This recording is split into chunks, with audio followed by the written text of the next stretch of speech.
¿Qué tal? Buenas noches, nuevamente en Salud 10. Muy contentos de estar nuevamente con un programa, esta vez dedicado a temas de gran interés y en esta época donde los adolescentes tienen tanta preponderancia y como padres tenemos que estar bien informados. Hace días hablamos con la doctora Choteco, que nos habló un poco del embarazo del adolescente, pero ahora consultamos a una especialista pediatra y en adolescencia, la doctora Nora Padrón, que habló un poco de cuáles son todas las inquietudes y las necesidades que tienen los adolescentes y las patologías que deben cuidarse en esta edad tan importante tan de la vida. A veces. Y tan difícil aparte, ¿no? Sí, hacerse cargo de adolescentes desde el lugar de padres y ellos mismos de la gran cantidad de información que reciben y esto de querer ser. Una nota muy interesante que, bueno, daba para seguir realmente, pero bueno, los espacios televisivos a veces nos permiten, pero seguramente la vamos a volver a citar para que continúe con ese la exposición esta. En otra oportunidad estuvimos con el doctor Ariel Moscardi, bueno, en esta vez una nota que le hice desde nutricionista en la cuestión de la dieta. Él habló muchas veces en el programa hablando desde la cirugía, la forma de la cirugía bariátrica, de todo lo que están realizando en la ciudad de Olavarría. Bueno, esta vez tuve una charla con él desde el lado de la alimentación. Ahora que decís la nota de la cirugía, mucha gente volvió a pedirla, que no la pudo ver, a esa nota, así que seguramente en un programa posterior vamos a repetir la nota que le hicimos al doctor Moscardi sobre la cirugía bariátrica y hacia quién está indicada fundamentalmente. Sí, es un tema que lo que es dieta, gimnasia y todo lo que tenga que ver con mejorar el cuerpo, empezamos en una época en donde el empezar a despojarse de ropa hace que la imagen corporal empieza a veces a molestar. Y a ver, aparte no va solamente por la imagen corporal, sino por el cuidado de la salud. Solo dicen que cuerpo sano, mente sana también, entonces hay que empezar a veces por el cuerpo para tener una mente sana. Y hablando de cuerpo y mente sana, también vamos a tener un micro de gimnasia con Andrea Videla. Bien, y en mi micro vamos a hablar de fibra, constipación, el hecho de mejorar la alimentación a fin de tener un buen proceso digestivo, algo que realmente es un tema que uno se informa constantemente y es un tema que está en todos los diarios, en todas las notas, porque es un tema que preocupa bastante, principalmente a las mujeres. Las mujeres y a las personas de edad también, y hay mucha asociación de la constipación con las infecciones urinarias, muchísimo. Así que bueno, no dejen de escuchar a Marcela también con esta nota que es muy interesante. Bueno, empezamos con el programa.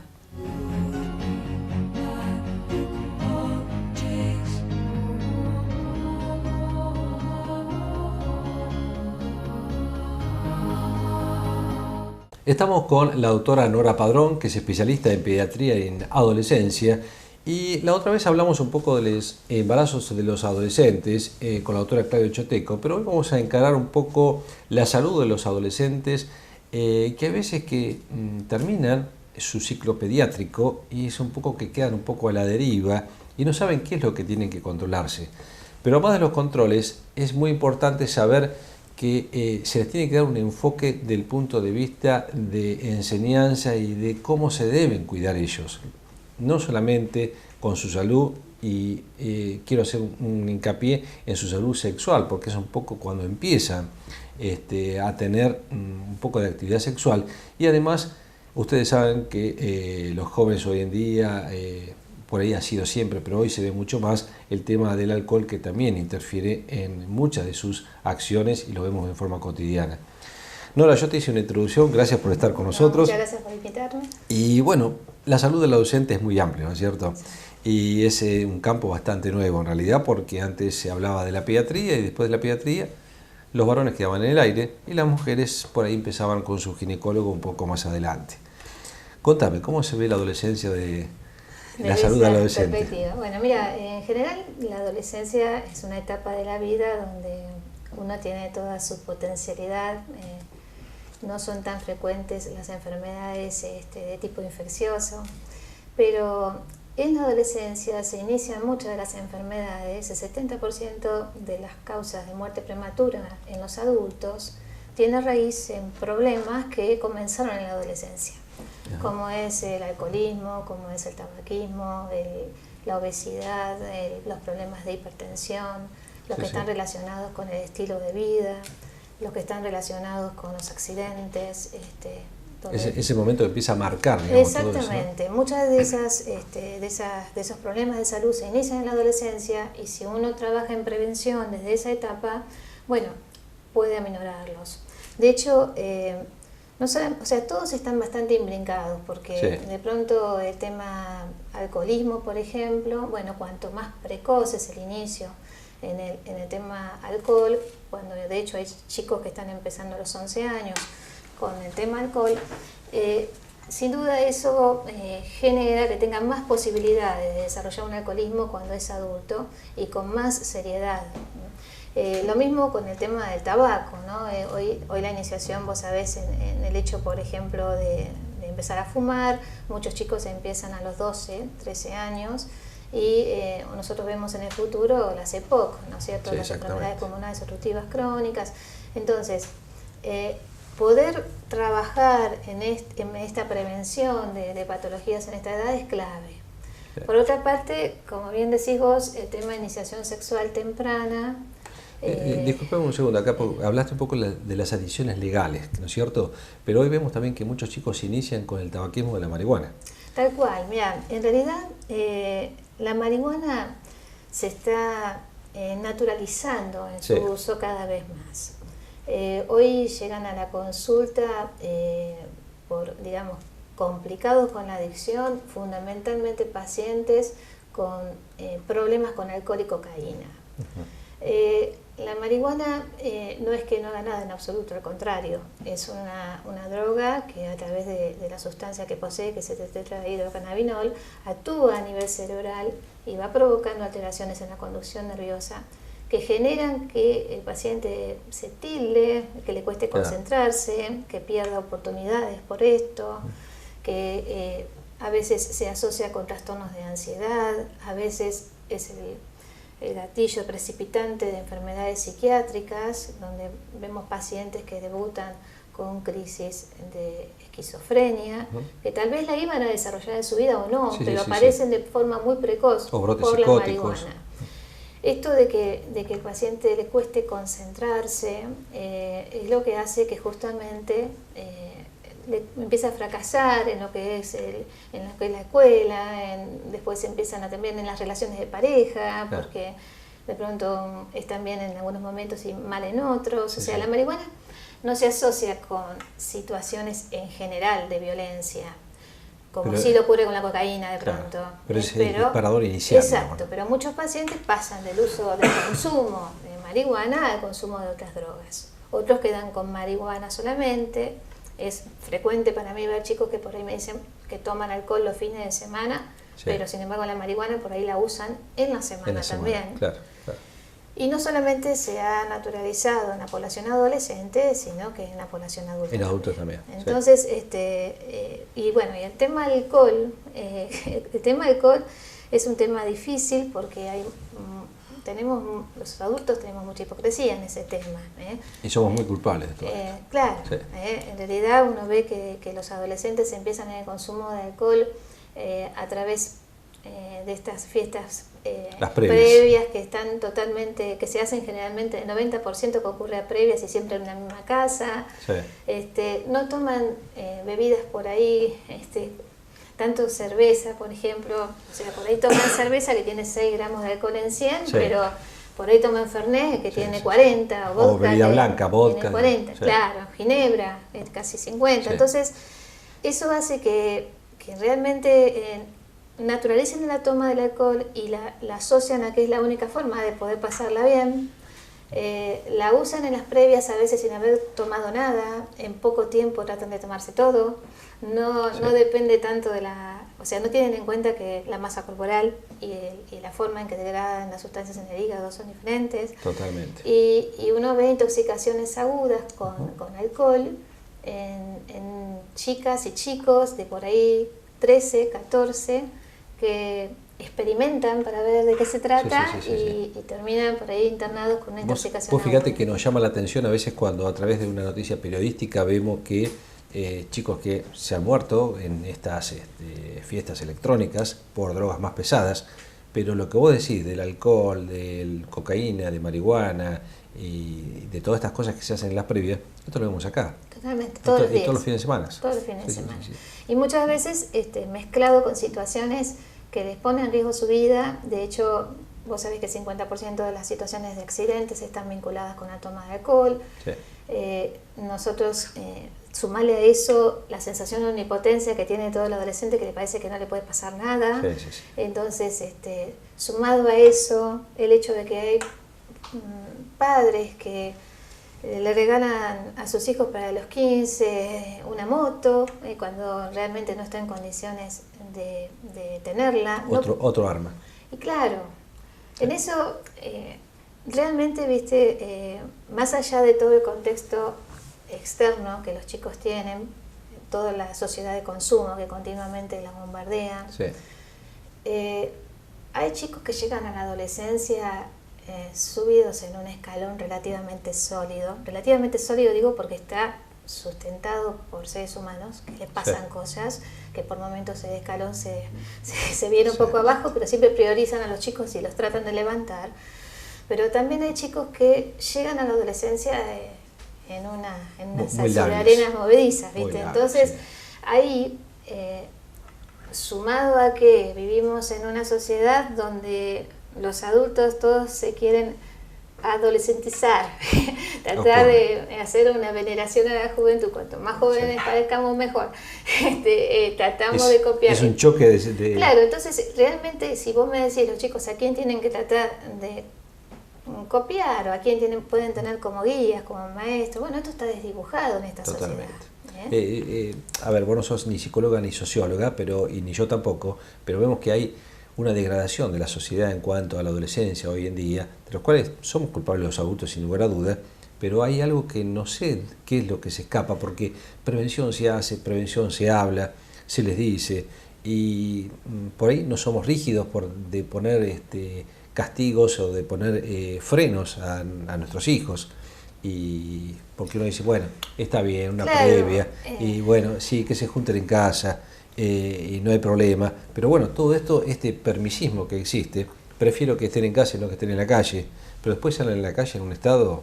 Claro, Simón, y por otra parte, es una etapa donde los chicos se te ponen a tu par, digamos, literalmente, porque están a la misma altura, ¿no? Desde el punto de vista físico.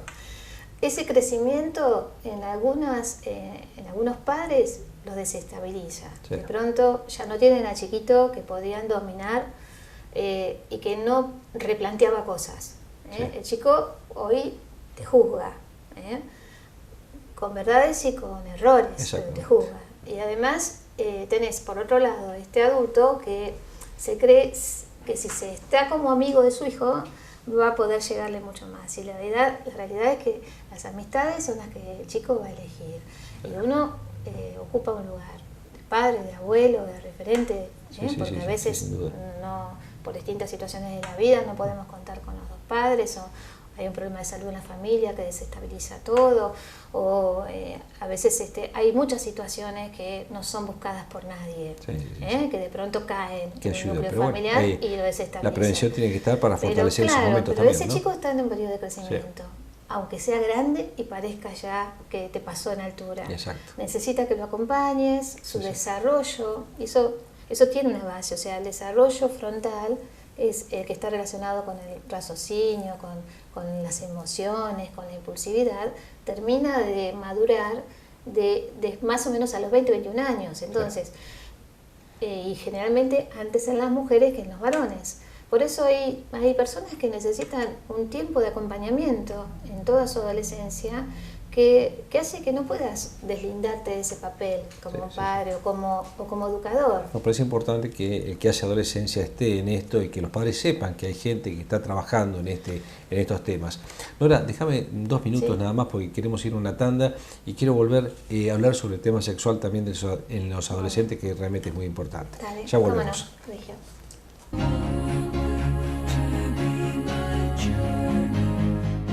Bueno, seguimos con la doctora Nora Padrón y lo que habíamos venido hablando con Nora del tema esto de las adicciones en los chicos, el alcohol, el tabaco y ya un poco las drogas, casi diríamos semi permitidas como la marihuana lamentablemente, pero bueno, también los adolescentes viven otras cosas que son su inicio sexual, ¿no es cierto?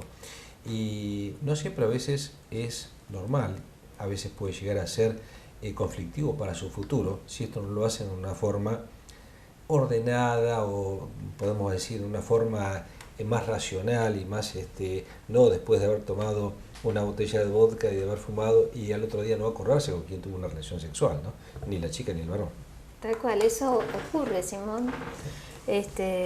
A veces es un tema de consulta, de estar desesperadas porque no saben exactamente con qué pareja han salido.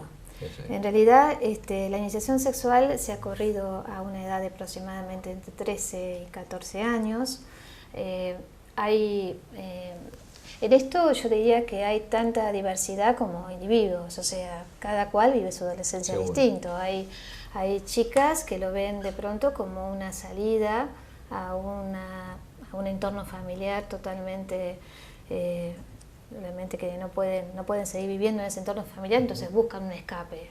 Y vos ves que de pronto refugiarse en una pareja cuando recién están empezando a conocerla y vivir en la casa a veces de los suegros y con los chicos y de pronto abuelos educando a sus hijos y a sus nietos, y solventándolos económicamente, porque de pronto obviamente una pareja de 16, 17 años no puede todavía, en el mejor de los casos, estar en el colegio. En el mejor de los casos, exacto. Porque muchas veces eso motiva también, o ya han dejado la escuela, lo que es peor, o sea, muchos chicos dejan la escuela y es admitido eso en el núcleo familiar. Entonces después, al no tener arriba educación, menos armas para poder enfrentar la vida, y con un embarazo, exactamente, y empiezan los embarazos tempranos también. Hoy ahora, la iniciación sí. ¿Cómo se queman las etapas, no? Porque la adolescencia se quema en etapas tan tempranas, digamos, Sí. se acortan, ¿no? Es como que hay una necesidad de ser mayor mucho más temprano. Yo creo que, bueno, es natural. Vos fíjate que está ocurriendo esto, ¿no? Los chicos tratan de ser adolescentes, los adultos tratan de ser adolescentes. Debe ser la mejor etapa, sin duda. Acá hay algo que... vos fíjate que en realidad ha cambiado la forma en que muchos ven la vida, muchos adolescentes, las generaciones nuevas, ¿no? De hecho, yo hablaba otra vez con un grupo que me decía, uno no tiene que venir... no tiene que estar pensando en ganarse la vida ya está ganada, Doc. Acá se trata de ver cómo la podemos vivir bien. Y bueno, y frente a esos argumentos no siempre tengo respuestas, porque tampoco creo que las mías sean las mejores, mis vivencias me refiero sean las mejores. Entonces, de todas maneras yo creo que la iniciación sexual muy precoz no es conveniente, porque generalmente puede pasar que uno se equivoque, que realmente no se cuide como debe.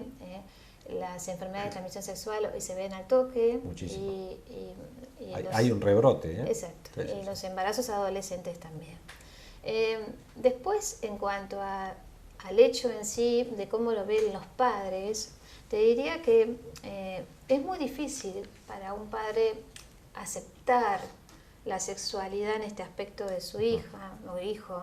De la misma manera que yo le pregunto a los chicos, ¿vos cómo ves la sexualidad? ¿Te imaginas a tus padres teniendo actividad sexual todavía? No, doctor, no me hable. O sea, indudablemente es una cuestión generacional. Sí. Pero la realidad es que yo creo que lo mejor es darles el conocimiento para que puedan elegir.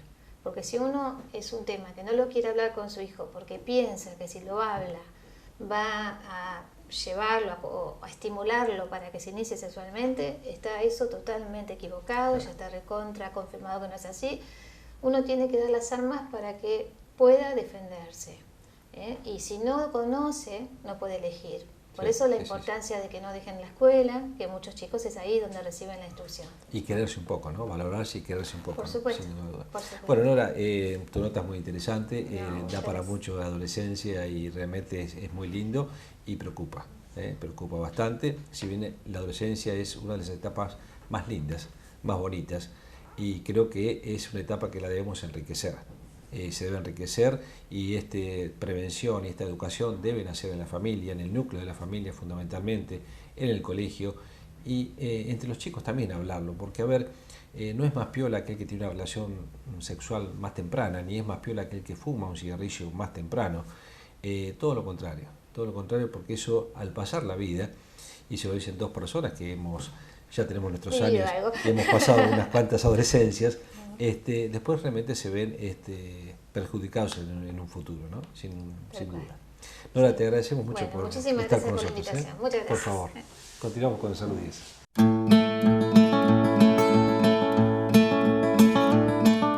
Bien, un tema que de pronto en programas anteriores tratamos la celiaquía, tratamos los problemas de intestino y algo que nos han solicitado es el tema de la constipación.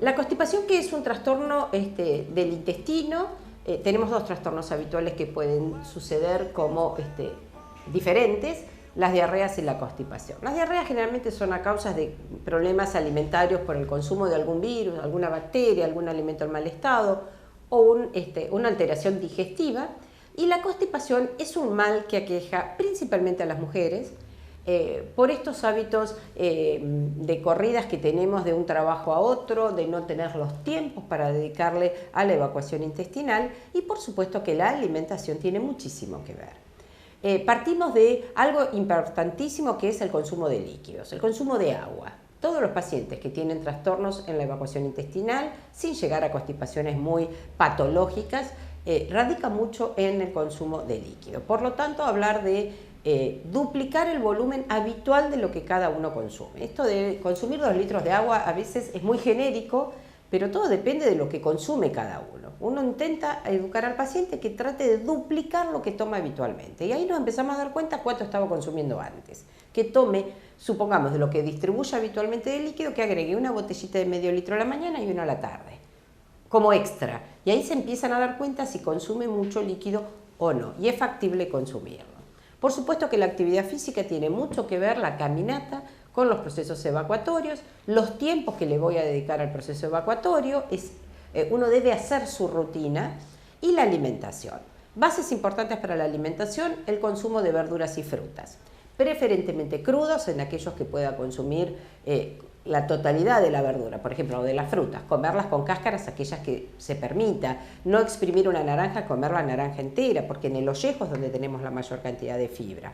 Habituarnos a consumir esta gran cantidad de fibras todos los días. La gente que no le gusta comer fruta, aunque sea, bueno, prefiero la naranja, pero no está, la naranja no me gusta como tal, la voy a tomar jugo, bueno, consumamos el jugo, pero no desechemos lo que queda en el exprimidor. Tratemos de comerlo con una cuchara, esto que está la fibra principalmente. Cuanto a verduras, tratemos que nuestro plato de alimentación tenga color y tenga textura. O sea, que sea un buen plato de ensaladas con verduras crudas y verduras cocidas, y que haya variedad. De esta manera nos estamos acostumbrando a esta fibra que a veces no se consume porque hace frío, porque no me gusta, pero hace que este intestino obviamente no funcione. Entonces se recurren a los laxantes o a los distintos productos, aunque sean naturales, que no se deberían consumir. Otra de las cuestiones importantes es el consumo de las harinas. Trato de incorporar todo lo que sea harina o panificación integral. No panes blancos, no arroz blanco, no harinas para fideos o tallarines comunes. Todo lo que debe hacer debe ser integral. Utilizar la avena, utilizar quinoa, utilizar los distintos cereales que forman parte de nuestra alimentación, pero incorporándolos de tal manera que podamos tener el aporte de este elemento integral, que es la capa, la estructura última del grano, que es donde está la mayor cantidad de fibra. Cuando consumimos todos productos de panificación o panes blancos o harinas blancas, esto está eliminado. Entonces no tenemos gran consumo de fibra. Evitemos el arroz blanco, pasemos a un arroz integral que nos va a dar un muy buen efecto. Insisto, fibra y líquidos, si no, no existe el efecto que queremos lograr. El salvado de trigo o de avena principalmente no tienen un efecto especial a nivel del intestino. El organismo no lo puede digerir. Así como lo comemos, va a ser eliminado. Pero sí actúa como una esponja, absorbe agua a nivel del intestino. Si no consumo líquido, lo que hace este salvado es hacer masa, hacer un elemento que nos va a obstruir el intestino y va a provocar de pronto hasta bolos fecales. O sea, no es que consumo fibras, consumo salvado y tengo solucionado el problema. Si no le voy a incorporar líquido, más vale no consumo salvado, porque el efecto que voy a lograr es totalmente diferente al que quiero lograr. Pasa muchas veces a los adultos que consumen mucha fibra porque escucharon lo del salvado, pero no toman líquido, o lo que toman es insuficiente, y provocan bolos fecales, que esto es una patología muy habitual en la tercera edad y que trae varias complicaciones y a veces motivos de internación principalmente. Acompañar por todos los productos que vienen enriquecidos con prebióticos y probióticos, yogures y leches, que lo que hacen es estimular, uno consume estas bacterias, estos productos que van a actuar favoreciendo la evacuación, y que la industria nos ha solucionado el problema porque ya viene o en un yogur, en una leche que está enriquecida y que el efecto es óptimo. Entonces, acto evacuatorio, consumo de líquidos, en ayunas algo frío, un vaso con agua bien frío, o el remojo de semillas de chía, que las dejamos en remojo la noche anterior, a la mañana nos levantamos y consumimos ese agua, es un efecto óptimo. Los que no consumen gran cantidad de verduras manifiestan que los primeros días sienten una distensión, una molestia. No es motivo para dejar este hábito, esta reincorporación de verduras a la dieta. Lo que tiene que seguir es seguir con estas pautas, con todos los tips que hemos dado, y va a normalizar perfectamente el proceso evacuatorio y dejar de ser un problema que muchas veces pasa a ser apoyado por automedicación, provocando graves lesiones en la mucosa intestinal.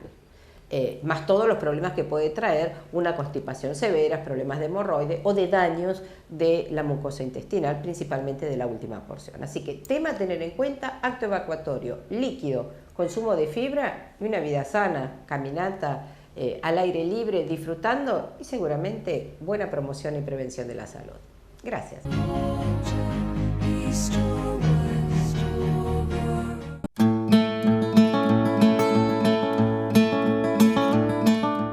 Hola, bienvenidos a un nuevo micro de gimnasia. Hoy les voy a volver a presentar pilates. Vamos a hacer otros ejercicios de pilates sobre reformer, donde van a ver otra dificultad, que es la inestabilidad sobre el carro. Vamos a trabajar mucho el equilibrio, la flexibilidad, la fuerza abdominal, fuerza del centro, fuerza de brazos y una cosa más, disociación de la cadera con respecto a los hombros. Vamos a mover la cadera fijando la base de la escápula humeral. En este ejercicio vamos a estirar bien piernas posteriores, isquiotibiales, gemelos, y también vamos a activar permanentemente los abdominales, el centro. Después vamos a buscar ejercicios de flexibilidad y siempre manteniendo la correcta alineación postural. Espero que les guste y nos encontramos en un nuevo micro. Muchas gracias.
Bien, como anunciamos al principio del programa, nuevamente con el doctor Moscardi, que ya charlaron mucho sobre lo que era realmente la cirugía bariátrica y ahora había quedado pendiente la charla con el doctor, así que agradezco mucho la presencia en el programa. Y la duda que de pronto la gente tiene, esto de la dieta, como que la cirugía no pasa a ser mágica, pero el paciente tiene que colaborar. Exacto. Este cambio de hábito que usted charlaba, ¿lo logra realmente el paciente desde previo a la cirugía? Bueno, la pregunta es muy buena. Es muy buena porque la mente humana es impredecible. Nosotros hacemos el máximo esfuerzo para que los pacientes entiendan que el hecho de operarse no garantiza estar delgado ni bajar todo el exceso de peso que tengan. Operarse es una herramienta que nosotros le damos al paciente para que la utilice. Si esa herramienta es bien utilizada, todo esto funciona fantástico. Ahora, si la herramienta no se usa adecuadamente, por ejemplo, un paciente operado que tome alcohol, que coma harinas, que coma cremas, chocolates, helados y demás, no va a tener restricción, porque son casi líquidos esos alimentos, y obviamente son hipercalóricos, entonces ese paciente no va a andar bien. Ese paciente decimos que no entendió nada, que no entendió los mensajes que le hemos dado de cambio de hábitos saludables, no ha hecho evidentemente o no se ha adherido al tratamiento conductual, por lo tanto es un mal paciente y seguramente ese paciente si bajó peso lo va a reganar. Sí, porque ese es el mensaje que a veces la gente cree que, o porque miran en otro que bajó bárbaro, pero Exacto.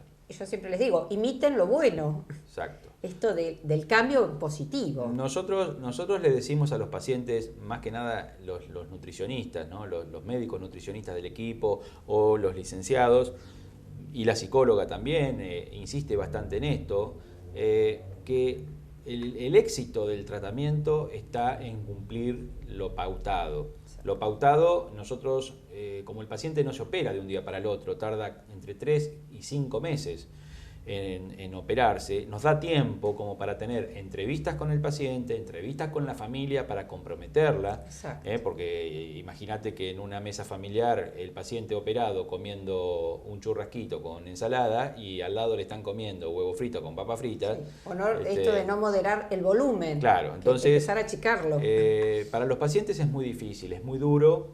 Sobre todo en la etapa preoperatoria, porque tienen que hacer con un estómago que no está operado una dieta líquida.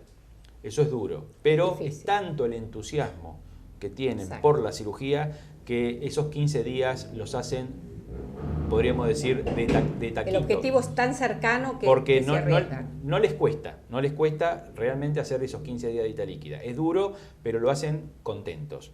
Ahora, después de la operación, el cambio es brusco, porque hasta ayer yo tenía un estómago de 1500 centímetros cúbicos y hoy tengo un estómago de 50 o 100 centímetros cúbicos, tengo restricción, etc. Entonces, esos pacientes, si no están bien preparados desde el punto de vista psicológico, si no se les ha explicado correctamente cómo va a ser su alimentación, porque, ojo, después de la operación, el paciente sigue con dieta líquida por 20 días.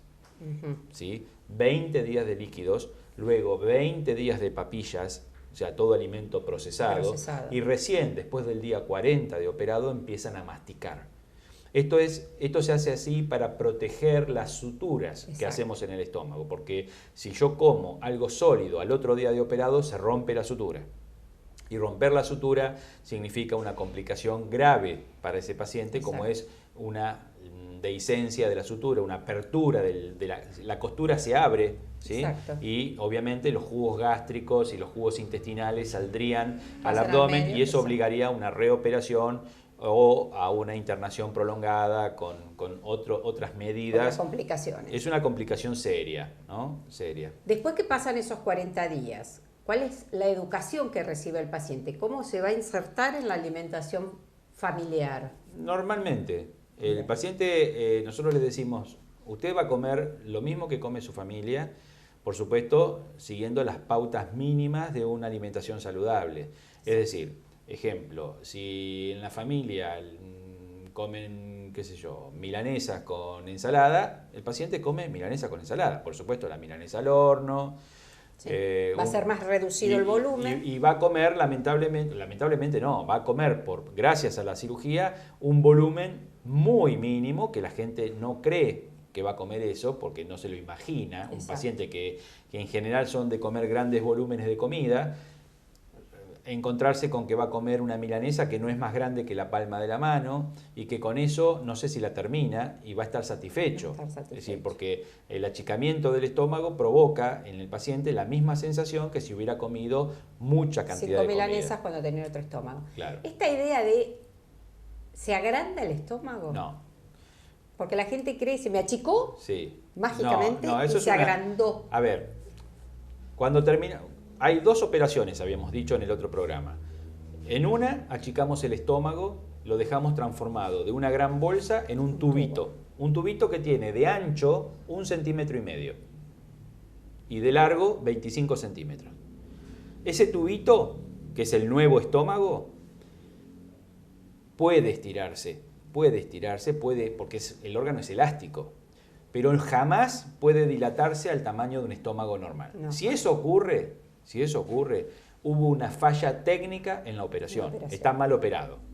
¿Por qué? Porque si está bien operado, puede dilatarse ese tubo, pero de 1,5 centímetros a 2, no a 10. Sí. No es el motivo por el cual va a empezar a comer No. de más. En general, el tema de la reganancia de peso, que ocurre en aproximadamente un 20 a un 25% de los pacientes operados, reganancia quiere decir que el paciente se operó con 110 kilos, bajó hasta 70 y a los 3 años está de vuelta en 110. Es decir, a pesar de la operación, puede volver a recuperar todo su peso. Y sí, si yo como chocolate todos los días, helado todos los días y me tomo una cervecita todos los días, voy a recuperar el peso aunque seguro. sea poco, pero es tan No. hipercalórico que... Es hipercalórico, entonces voy a recuperar el peso. Ahora, por supuesto, el paciente tiene que entender que eso no lo puede hacer.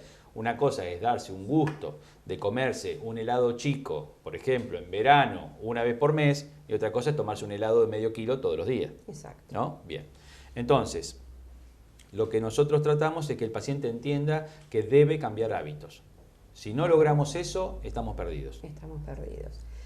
Bueno, el tema da para muchísimo y a mí me apasiona y obviamente le estamos dando una herramienta posible de ser realizada, cercano. No es que tenemos que viajar demasiado lejos, esto de darle una protección al paciente que viene con tantas complicaciones y que realmente tener tan cerca esta solución. Sí, está bueno y el programa nos ha dado muchas satisfacciones. Quiero decir una cosa, si me permitís, antes, agregar.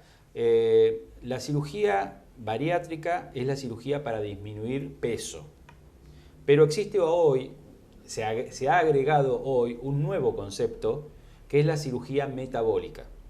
La cirugía metabólica es una técnica quirúrgica muy similar, porque por ejemplo es el bypass gástrico, pero aplicada a pacientes con problemas metabólicos. ¿Cuál problema metabólico? Diabetes tipo 2. Exacto. La diabetes tipo 2, que es la diabetes del adulto, no la diabetes insulino dependiente, Exacto, que es la que se ve en niños, sino la del adulto. Los pacientes diabéticos tipo 2 sepan que tienen una chance de por lo menos mejorar o curar, remitir, no curar porque la diabetes no tiene cura, puede remitir, ¿sí? Y pueden dejar de usar los hipoglucemiantes orales y pueden incluso dejar de usar insulina. Exacto. Luego de esta cirugía. Tienen que, por supuesto, tener un grado de obesidad porque todavía en la Argentina no está aceptado operar pacientes con un grado de obesidad leve, que es la obesidad grado 1. Las obras sociales eso todavía no lo reconocen, pero los pacientes que tienen obesidad grado 2 en adelante, o sea, más de 35 de índice de masa corporal, esos pacientes diabéticos que hagan la consulta de antemano, porque nos ha pasado, me ha pasado en esta última semana, vi 2 pacientes, 2 mujeres que llevan más de 10 años de diabetes, y esas 2 mujeres, cuando un paciente lleva más de 10 años de diabetes, es probable que no se recupere la diabetes, o sea, que no curen la diabetes. Exacto. Luego de la cirugía metabólica. Cuanto antes, mejor. Exacto. Y muchas veces los colegas no derivan a los pacientes diabéticos porque no creen que los pacientes se pueden... Yo les sugeriría a mis queridos colegas, Colegas. que por favor nos pregunten o busquen bibliografía actualizada sobre el tema, donde ya es Vox Populi que la diabetes tipo 2 por lo menos mejora, una pata más del tratamiento. por lo menos mejora en aquellos pacientes obviamente que no responden al tratamiento, tratamiento, sí. nutricional Sí, sí, sí. Y medicamentoso, se entiende, Sí, sí. ¿no? Bien. Bueno, agradecemos muchísimo No, de nada. la visita nuevamente del doctor Moscardi. Bueno, gracias No, y gracias a seguimos en ustedes. Salud 10.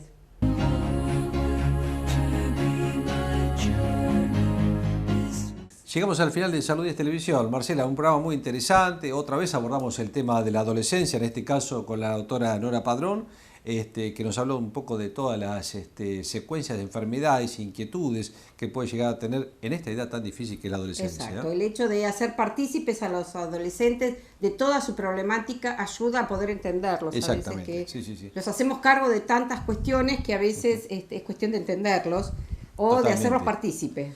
Usted, como siempre, en la parte de dieta y en este caso abordó dos temas, ¿no es cierto? Con el doctor Moscardi sobre la nutrición en las cirugías bariátricas y también la constipación, la fibra y los tipos de fibra y cómo aumentar este principio nutritivo en la alimentación Y diaria. tuvimos un poco de gimnasia con Andrea Videla, que nunca está de más para tener un cuerpo sano y ayudar al bienestar de toda nuestra salud.